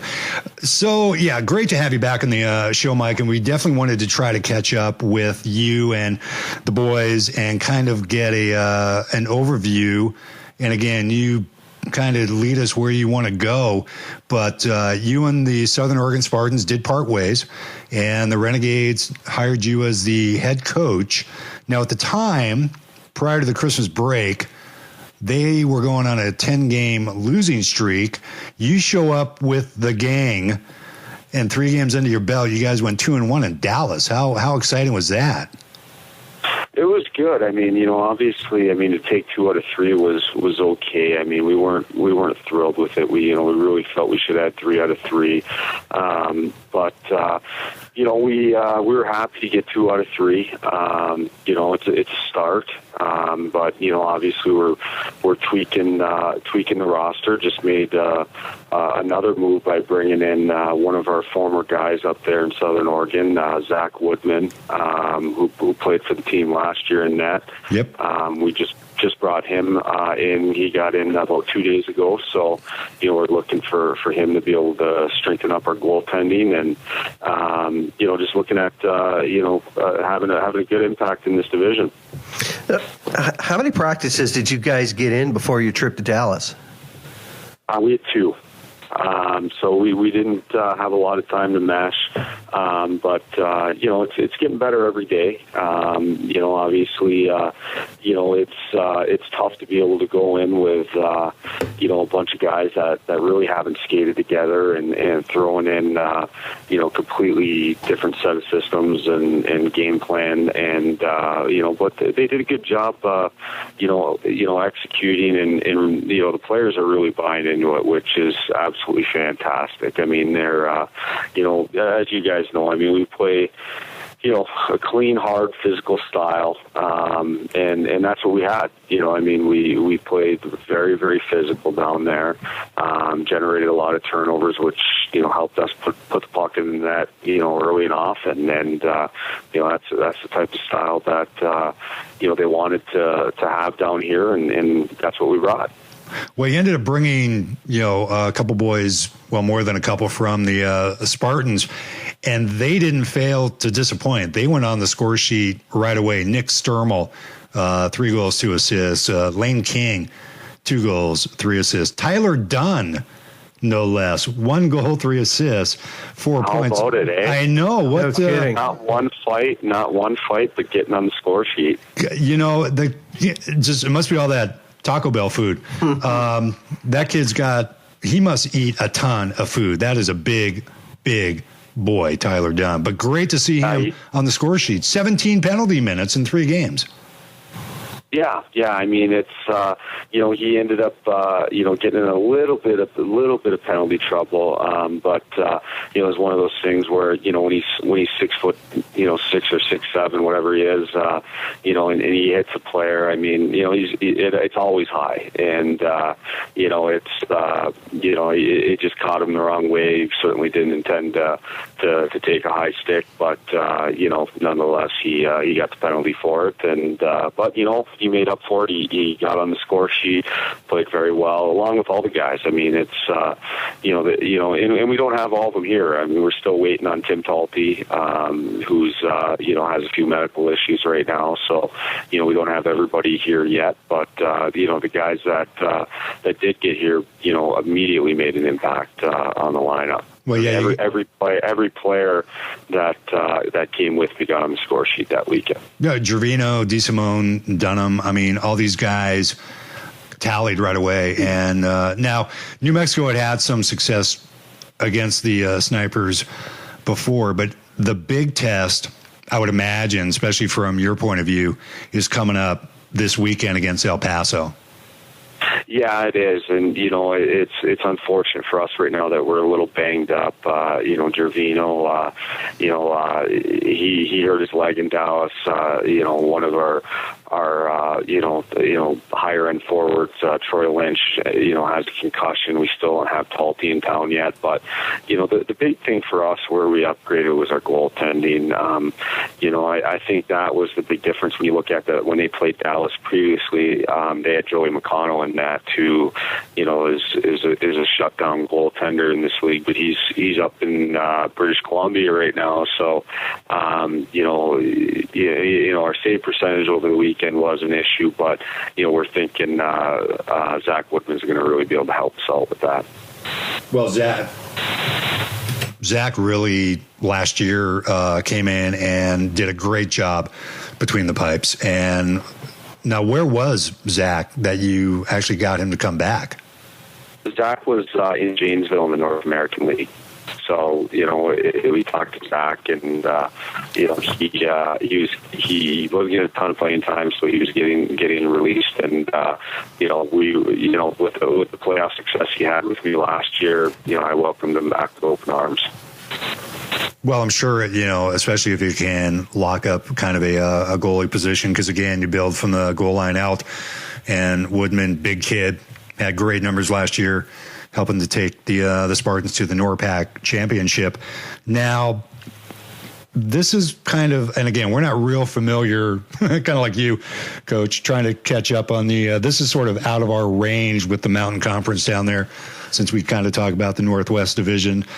But just kind of bouncing some numbers around. You guys have 6 games in hand with Arizona, and you're only 1 point behind Arizona. Now, do the 4 top teams, I'm assuming, is that standard across the Western states, the 4 top teams in each division go to the playoffs? That is correct, and so we know the caliber of what's here. I mean, we played Phoenix in the showcase, who's a team that we have to catch, and we know they're within our range. I mean, especially we get going to a hot start here. We have games on hand on both teams. We're really confident we're not only going to make the playoffs, but we're going to make a big splash after I finish making all the adjustments to the roster. Which, as you guys know, I'll have a solid group. I already have a solid group, but it'll be even better come playoff time. Well, that's kind of what you're building for now, and you're really not that far away from Phoenix, who's in 4th place right now, 28 points, 5 points back, and you got three games in hand on them. So, big old playoff push coming up here, but it's going to start with El Paso this weekend, who is the number 1 team, 22-5 with 1 shootout loss. That's going to be kind of tough, especially if you're banged up a bit. Yeah, exactly. But we were we had a good week of practice. I mean, guys seem to be buying in. We are a little beat up right now, but we're confident that we'll be able to go in and try and keep it tight and sneak out with a 1-2 goal game. Now especially that we can really play some shutdown defense. I think that was one piece of the puzzle we were missing, and we were able to fill that, and we're excited for the challenge to take these guys on and see what happens. Well, the change between Southern and New Mexico, was this kind of a welcome thing in your world, or was it sort of kind of tough to accept because you did have you made friends, you had your little boy, had buddies down there. That's tough for a kid to move around. Was this something that you welcomed? Yeah, for me, I was split on it. I mean, for me, as far as my personal life, and I guess my work life, was a welcome change. I was happy with it because I had I had quite a few philosophical differences with the ownership, and I thought things should be run a certain way, and so we had some disagreements there. And before we went to the showcase, I had asked for my release at the end of the season. So it's just certainly nothing personal, just some philosophical differences, and it ended up coming sooner rather than later. The disappointing part of it for me was players like Sean Buckley and Connor Quinn and all these guys that are up there, that it was heartbreaking leaving these guys. You still feel like those are your guys, but as far as away from the ice and being able to be happy in my work and what I do, it was really a welcome change for me. Mike, it's Greg. How do you jump from over the holidays, you find out that you're parting ways, and it's like you didn't skip a beat. You were on a team within a week, I think, or maybe less. It was about 15 minutes. Yeah. Well, it's very humbling. I mean, to be honest with you, it's one of those things that you wonder, when you get fired, if you kind of look in the mirror and like, am I doing something wrong? But when your phone's ringing with 3-4 coaching offers, within an hour, it makes you feel like you're doing things the right way, and so this was a good fit. The opportunity for me to be able to pull off this trade, and bring the players down. I didn't get everybody I wanted, but I got quite a few. The fact that these guys, wanted to stick with me is probably the most humbling thing that there was. I mean, these guys, we're going from a team that, statistically or win percentage wise was in second place to a team sitting in last place, and they didn't hesitate at all on wanting to get a trade. Yeah, 14-player trade. One of the largest, if not the largest, that I've heard of in a long time in any league. How long did that take to work out? It really took a matter of a couple of days. It really wasn't and I really didn't have as big a part as you might think. It is one of those things that when the players found out that that I was going, I think a lot of them weren't going to report back, that they were going to go play closer to home. And for me to take the job within the Western States Hockey League, I thought was good for the league to be able to keep these players inside the league and not have these players bolt to USA hockey teams, or to teams where there's no required compensation, and it keeps the Spartans with players. I mean, I really wanted to do them a favor by making sure that they had players, and they worked. Actually, I wasn't part of the deal. They worked the trade out before I accepted the job, and once the trade was worked out, I hopped on board. But it's one of those deals that it was a busy few days, really having to pack up our entire life in Medford, where we had been for nearly 2 years, to having to be down in New Mexico in a matter of days, trying to find a home, trying to get everything moved, and all the logistics of it. We had to do it in a hurry, but we're settled here. Found a beautiful neighborhood that we like, and everybody seems to be settling in well. How did the names come about? How was it decided what players would leave Southern and go to New Mexico, and who from New Mexico would go back to Southern? Did you have a hand in what players you wanted? I really didn't, because I didn't, not being, really, I had offers on the table from various leagues, including the New Mexico job. And, for me, there's a couple options I probably could have took. I could have just went to USA Hockey and took all the players with me, but I didn't want to do that. So what basically happened is I just sat back and waited. I really didn't have a big part in it. I mean, players decided on what they wanted to do, and if they wanted a trade, then they requested a trade, and it went from there. And Southern Oregon did their best to accommodate everybody that wanted a trade. And New Mexico certainly, did their part on, being able to bring players that, to pull off a trade that would bring me in. Mike, what's the biggest difference that you've seen down in that Southwest League at this Southwest Division at this point? I know you're only 1.5, 2 weeks in at this point, but give us an idea of some differences that you've seen with the games that you've had.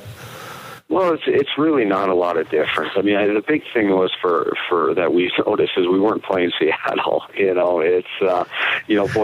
played Seattle. In my time there, I think it was 10 games. Yeah. Before December. Prior to the showcase, our team up there had only played 3 teams. We played Ogden 6 times. We played Southern Oregon, we played Seattle 10 times, and in Boise 3 times. So we gone quite a few months and only played 3 teams. So it was great for us to be able to come down here and see somebody else. See a different team, some players that we didn't know inside and out, and but really the quality is just as high. I mean, it's a tough division. I mean, you look at it, every team's well coached. I mean, Paulie Dupoit does a great job up in Boulder. Cheyenne's really having a good season, and we're playing some catch up. But we brought some horses in, and I'm going to continue to do that up until the trade deadline to really bolster this roster in a hurry. So I'm really trying to do 3-4 months worth of work in a matter of weeks, but we're all excited about the challenge, and the guys here have embraced not only myself, but all of the players that are new here, have been welcomed and are hitting off with everybody right off the bat. And these guys, I mean, it's unbelievable how these guys are treated down here. I mean, these guys have state-of-the-art facilities. I mean, all of their laundry is done every day. I mean, everything they could ask for is done for them. So I mean, the amenities are unbelievable, and so our guys are really enjoying it, and really hitting off with their new teammates. You're coming from the Madhouse in Medford, which was probably sold out almost every single weekend. What type of a fan base are you bringing in down in New Mexico? We haven't played a home game yet here since I've been here, but I understand they get a pretty good crowd. But as you talk to the players, that are here that played in Medford, we get so tuned in the game that we really don't care. You know what I mean? I mean, you notice it before the game starts, you notice it after, but during the game, you're so focused on what's going on, you really don't even notice the crowd and the atmosphere. You're so tuned into what you're doing. Well, it definitely, the Madhouse has a reputation. Do you know what kind of, have you checked what kind of attendance they draw, how well they're supported down there in New Mexico? Yeah, I asked around from what I'm hearing, it's not bad. It's about 300-400 games. So in the way the facility's set up, I mean, the fans would be right on top of you. So I mean, it's I've been in the rink every day, and I'm itching to get to that first home game, and having the fans see this team, and we do some cool things down here. I mean, we're playing a game over in Santa Fe. to a different fan base. And then we have an outdoor game coming up in a few weeks against Wichita. So that's going to be awesome to be able to play an outdoor game. Is going to be a real cool experience for a lot of the, not only the fans, but for these players that have never done that before. It's like pond hockey, man. Pond hockey with nice smooth ice. Yeah, we got that date. We've had that date circled ever since we found out we were coming here. We're just fired up about that game. It's going to be a lot of fun and really an experience. I mean, how many times you get to play a junior game outside, in the elements at 7,000 feet. It's going to be a lot of fun. You're going to be sucking air, man. They're going to be dropping to the knees looking for oxygen. Yeah. Hey, I'll be all right. Though. You guys know me. I don't do much work back there, so I'll be okay. Just like us. Oxygen tent off to the side after every shift. The boys are going in there for a fresh blast of H2O. Hey, I'm just worried about staying warm. I take care of that. We'll be all right from there. 5 pairs of socks, couple of pairs of long underwear, toque. Wear a toque. Keep that head warm. I'm throwing whatever I got in the closet. There you go, man. There you go. Listen, Mike, we really appreciate the time popping up here again. Love talking to you. Just thought it'd be interesting, kind of get your take and how you guys are doing down there, and figure out how this whole thing went down. But we wish you nothing but the best. It was one of those things. I mean, it kind of shocked everybody. You know what I mean? I really didn't see it coming. I don't think the players saw it coming because, I mean, you look at our win-loss record up there and our winning percentage. I mean, we're sitting in second place in the division and, having some success. But, I guess it's part of the business. And, I tell you what, though, I mean, as far as, the players here and, myself, and my family, I mean, we couldn't be happier where we are right now. We're really enjoying it. And we've got such a tremendous ownership group here that really supports us and gives us everything we need to be successful. And we're certainly enjoying it and looking forward to making a solid run here. Well, you guys definitely, you're in a good position. You may be at the bottom right now, but I think with some of the guys you brought in, putting the puck in the net, good defense, especially with big old Tyler Dunn back there. You got Nick DeSimone, solid defenseman, playing down there as well. Yeah, we've got DeSimone paired with a kid named Eric Hewitt. It's just been a fantastic duo here. It's been they hit it off right off the bat, and you can see Nick Stern's continuing his scoring pace that he's been on all year, and Lane King's finding the net, and so we're pretty excited. I mean, Gervino started burying the puck right off the bat. I think he had 3 goal markers on the weekend. He's going to be injured, so he'll probably be out this weekend. But when we get him healthy and get Tim Talty back in here, I mean, you guys already know what a dynamic player Talty is. He'll have a big impact once he gets in the lineup. Yeah, definitely. You got good things to look forward to. You got El Paso coming in. Wish you guys best of luck with El Paso. That'd be a great home, chance for all the home fans. I'm not going to say the new and improved, but the upgraded Renegades with Mike Stanaway and company there now. So it'll be fun for your boys to see what kind of, playing at home, and for the fans to see what kind of team's on the ice now. We're actually we're on the road this weekend. You're in El Paso? Yeah, we're in El Paso. When do you guys get to? I thought you were okay. So yeah, so we're on the road in El Paso, so we don't play at home. We have 2 weeks off, and then we play Wichita here in Rio Rancho. Then we play our outdoor game, and then we play a game in Santa Fe. So we have a few weeks here till we make our home debut. Holy smokes! Okay, now, is that outdoor game going to be broadcast on Fast Hockey?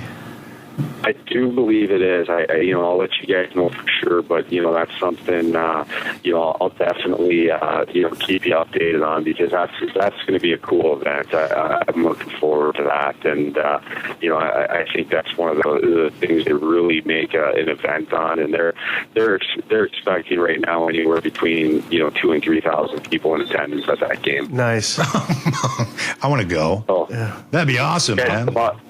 Come on down. Hey, you guys know everybody here. You might as well come down. It's like old homecoming week, man. That'd be awesome. Yeah, but we'd have to drive because the guy doesn't fly. I don't fly. We got room on the couch here. Don't worry about it. Nice. I'll just boot Mikey out of his room, and I'll go and rack out in his bed.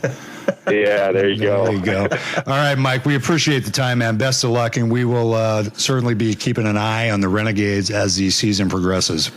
All right, guys, and enjoy coming on every time. Looking forward to the next one. Yeah, so are we. Thanks a lot, Mike. We appreciate it. All right, boys, take care. Bye-bye. Bye-bye. Mike Stanaway. Very good. Good to catch up with Mike. Haven't talked to him in a while. Great to catch up with Mike, just to kind of get a sense of what's going on. You know, we're not privy to this kind of information. So it's just kind of good to see how it happened, when it happened, and it's good to see that it sounds as if it was fairly mutual between New Mexico and Southern about who got traded from each team, and so that's good to see. Yeah, good to see. What was even better to hear is that he was picked up so quick, and everybody's got that feeling when they're let go by a job, whether they're being laid off or whether they're getting fired, whatever's going on. You've got that feeling. What did I do wrong? What can I do better the next time? There's a lot of people that are still out of work, and they've been out of work for months and years, and Mike was lucky enough and fortunate enough to be able to get picked up as quick as he was by New Mexico, plus having a couple other offers. That's a good feeling. Yes, indeed. So let's go ahead and wrap this up with a look at the Western States Hockey League, things that have been going on over there. Fresno hosted Salt Lake going all the way down to Fresno, California, back on January 11th as Fresno beat Salt Lake 4-2. Southern Oregon 5, Seattle 2 on Friday. We could have an entire show basically on the Seattle Southern series. 10 times, 11 times, 11 all year. 12. No, they're 12. 12 times all year. That just does not make sense. The scheduling. And I understand that these two teams are close, but that's just way too many games. Well, there was one point they played 6 times in a row against each other. So Southern Oregon ended up beating Seattle 5-2 last Friday. Fresno took care of the Moose 8-1 on Saturday.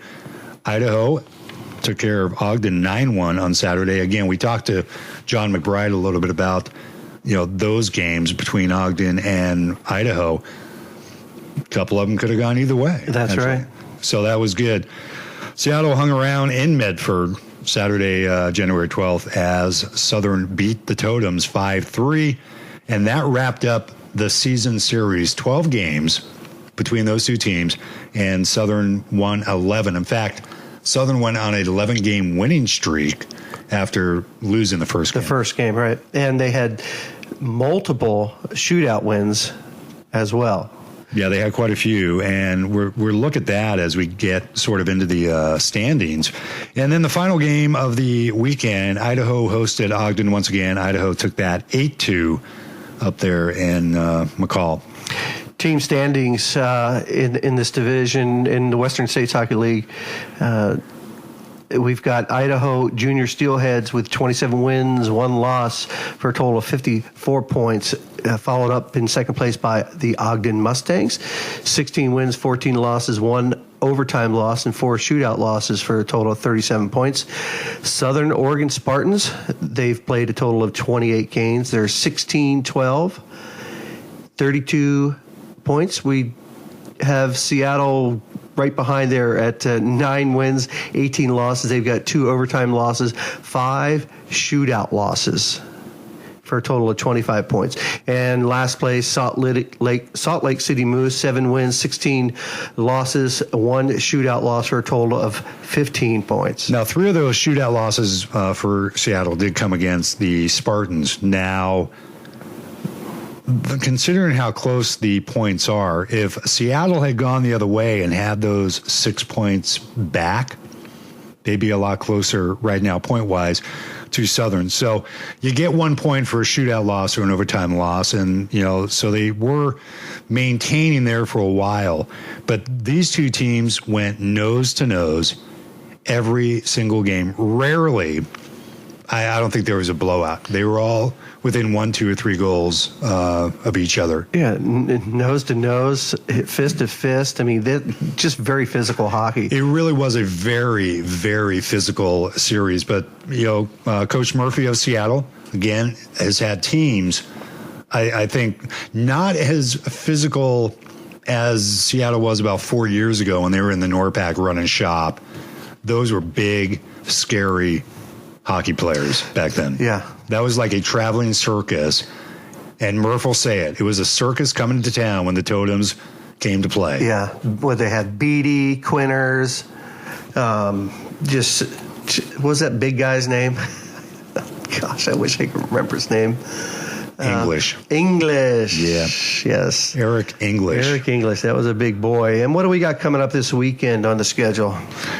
Well, real quick, there's a couple things I want to talk about before we do that. All right. Okay. And we talked a little bit about this with John McBride. Between Ogden and Southern.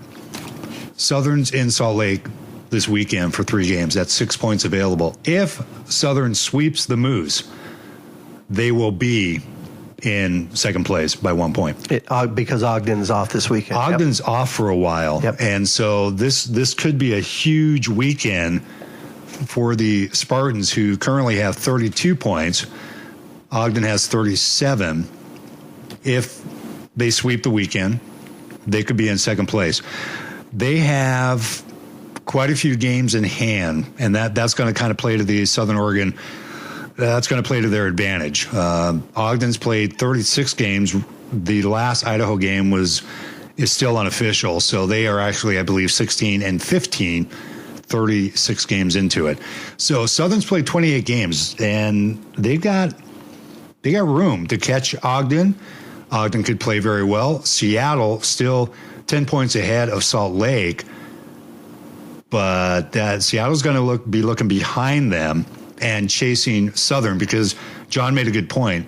Second place gets home ice advantage.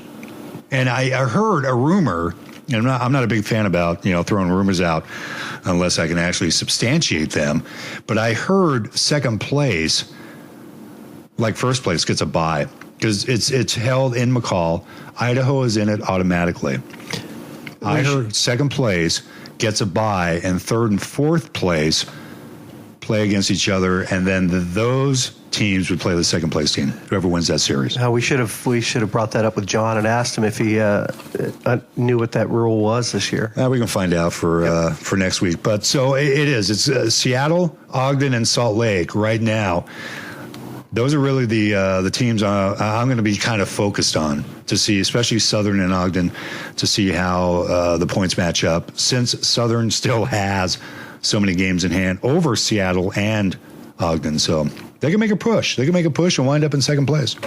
Yeah, but that would be it. I don't think anybody's going to catch the Idaho Junior Steelheads at this point, Steve. No, I think hey, we've got a call coming in. Okay, let's go ahead and let's see who we got on the air. Hey, you've reached the line of BS. Who are we speaking with? Johnny Too Bad. Johnny Too Bad. Johnny Too Bad. What's going on, my friend? Nothing. What are you two doing? Well, we're sitting here trying to make sense of all the stuff that's been going on around all 3 leagues. What do you have for us? Nothing. Hey, well, you've got Parents' Weekend this coming week. Are you heading out there? Yes, sir, I am. Yeah, fly out tomorrow. Oh, you're flying. You're going big boy style. Yeah. You're not driving. Yeah. Oh, you coward. What kind of delay are you guys on? There's if you're listening live, there's going to be about 10, 15, 30 minute delay. Yeah. Nice. Yeah. Nice. I like that. Well, we don't have a mute button, so it's really tough for us to, mute you out. Well, I can actually mute you out very quickly. That's good. That's important. So what are we looking for this weekend with the team? Big weekend against Missoula tomorrow night. Boys better be on their game. Missoula just brought in 3 new guys, and one of them for sure is a very good hockey player, and the other 2 will waiting past Benjamin later. Well, where are you I know calling the other from? two, but we'll see. Are you on your cell phone? Yeah. Okay, well, your cell phone sucks. No, you suck. We have some very high-priced equipment here. I refuse to believe that it's our equipment that you keep cutting in and out on. Oh, wait, maybe it's not your phone. Maybe it's your emphysema. Hang on. Let me light another smoke on that. Yeah, I'm telling you. This isn't going to be playing, is it? Yeah, we're live. We're live right now, baby. No, we're not. Yeah.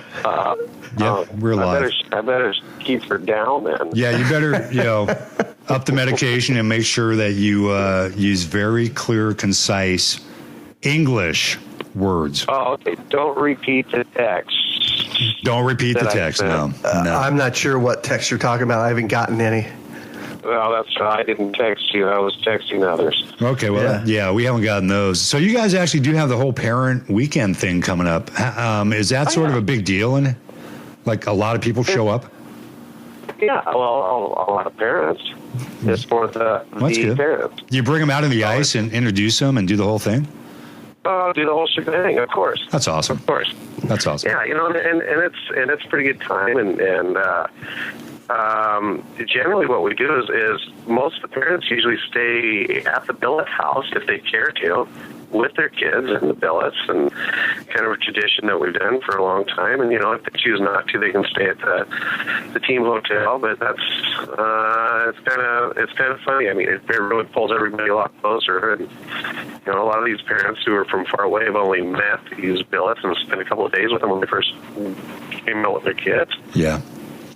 So you have a parent team function with the billets and bring them into a buffet or an introduction hall where very nice.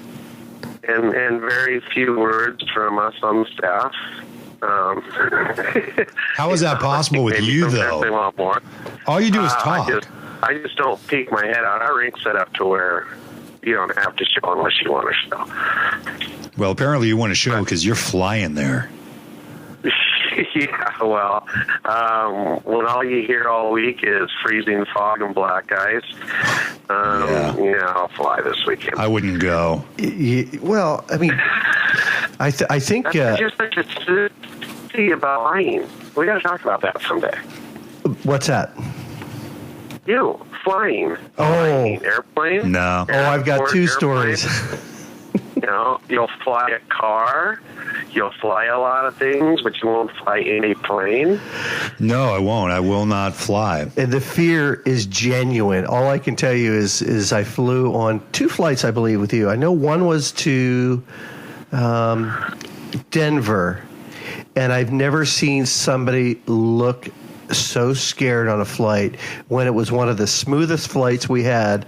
It was just myself and another guy shaking the seat in front of him saying, "Oh my God, what's going on?" And he was white knuckling it. Dude, the wings were bending over the fuselage. It was not a smooth flight. When we listened to... They're made to do that. No, listen. We were listening to the cockpit through our headphones. You know how you can do that? Instead of listening to music to try and calm himself, this is what he did. I'm listening to the pilots, and they get a call from the tower saying, expect severe turbulence at XYZ coordinates. I'm going, oh, that's great. 30 seconds later, the pilot comes over the intercom. Ladies and gentlemen, we've been notified that we can expect minor turbulence. I'm going, he lied. They didn't say minor, they said severe.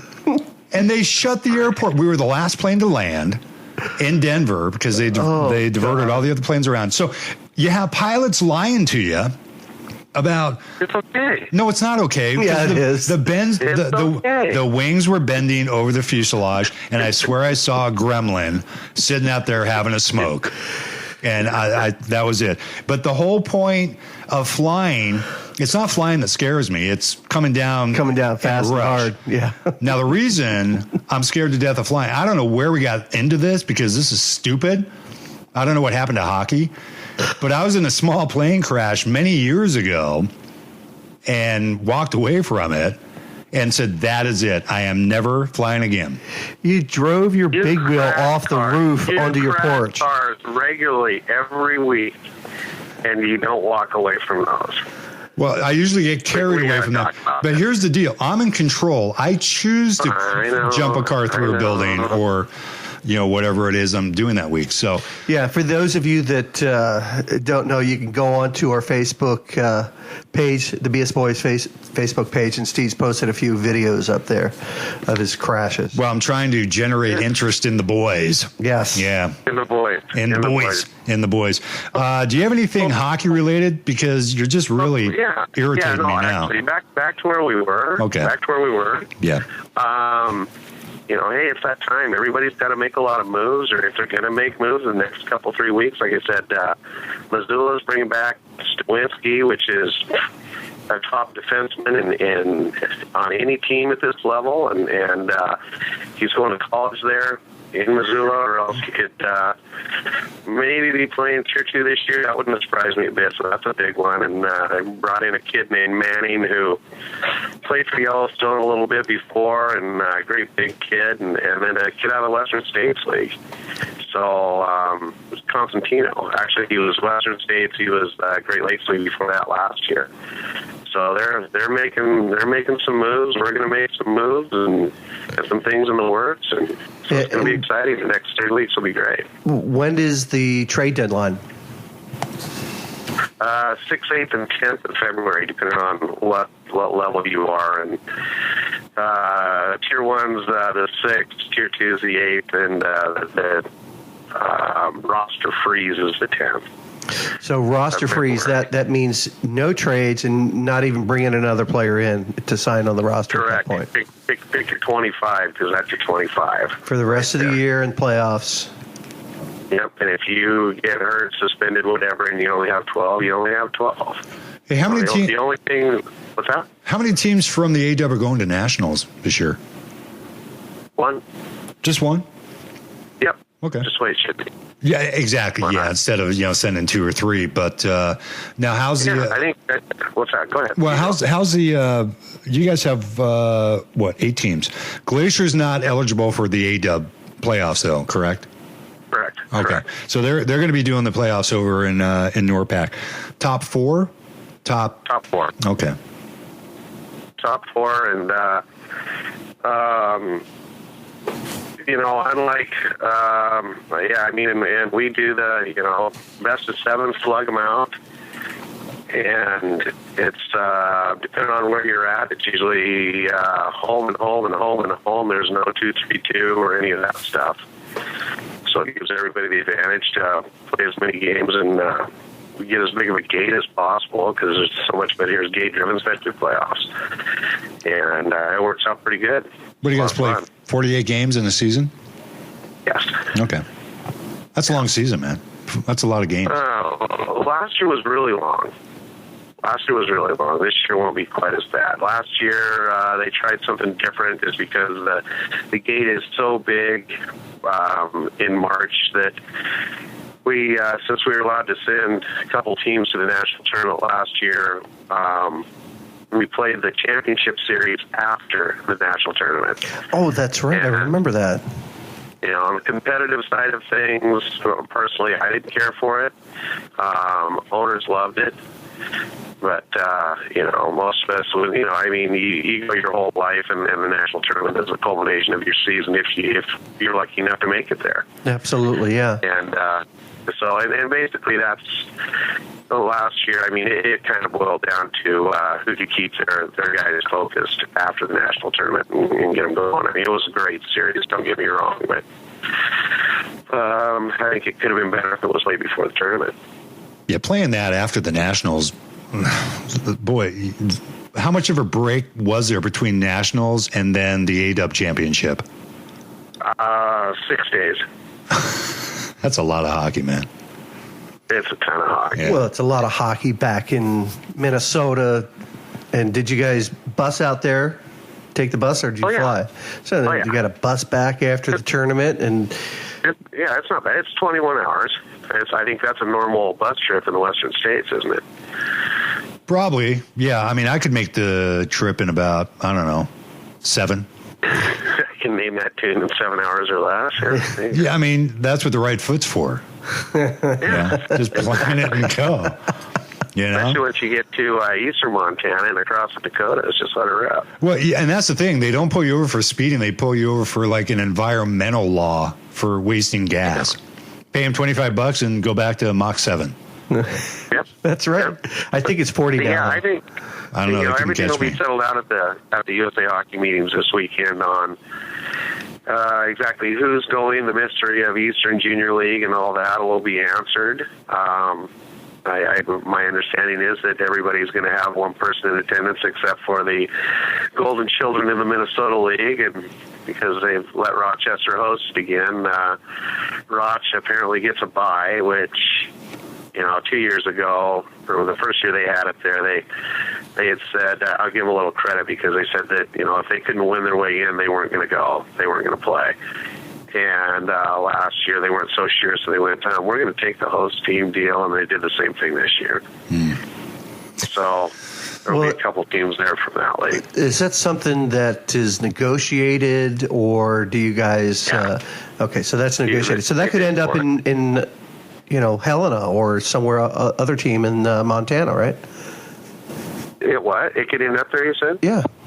The tournament. Yeah, I mean, the problem with it, the only problem is that you need a dual sheet. That's all you need to hold Tier 3 Nationals is 2 sheets of ice. And, Helena, we just have our single sheet.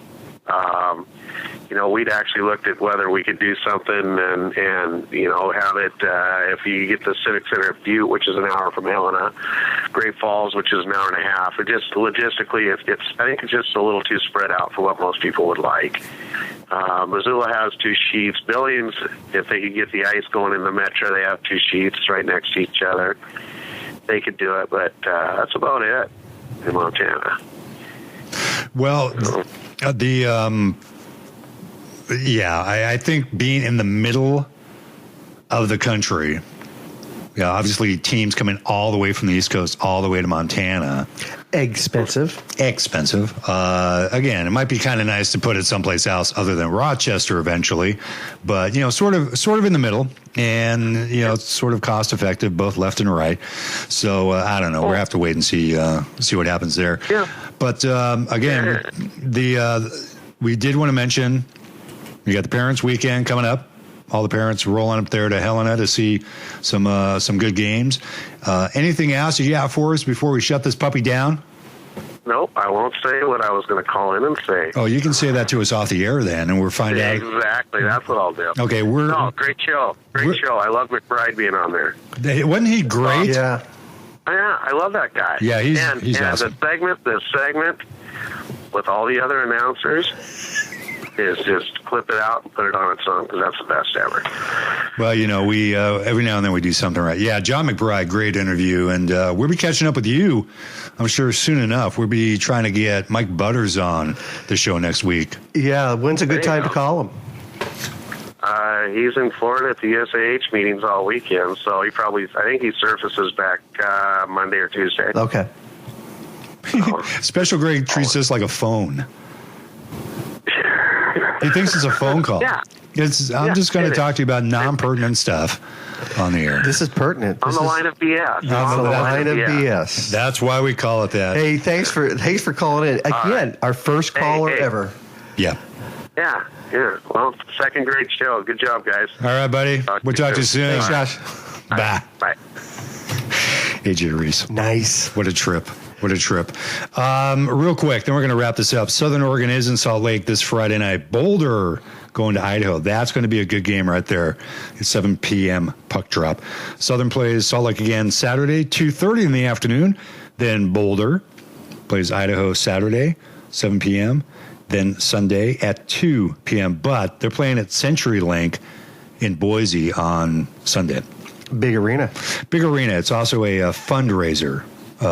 Again, they have that annual contest that they played against Seattle the last couple of years, but this time they're playing in Boise, CenturyLink, 2 p.m. puck drop, Boulder in Idaho. And then the Spartans finish up the weekend over there in Salt Lake City on Sunday, 3:15 puck drop. Now, that's Mountain Standard Time. Yes. They're an hour ahead of us. So that is going to be your Western States Northwest Division schedule right there. And that's going to kind of, I don't know, that's going to sort of wrap it up for us. Yeah. Simply because, it's time. Well, it is time. And we're butting up against the news. Well, your news. Anyway, that was the Red Light District Junior Hockey Talk Show. Let us know what you think. bsboys@live.com or call 971-258-2840 if you'd like to leave a message on the line of BS. Next Thursday night, live once again, right here in Felony Flats. Maybe we'll have some new graffiti to take a look at. Yeah. Who knows? We better get out of here before the security guards leave. Yes, indeedy. Take care, everybody. Safe home. Bye-bye.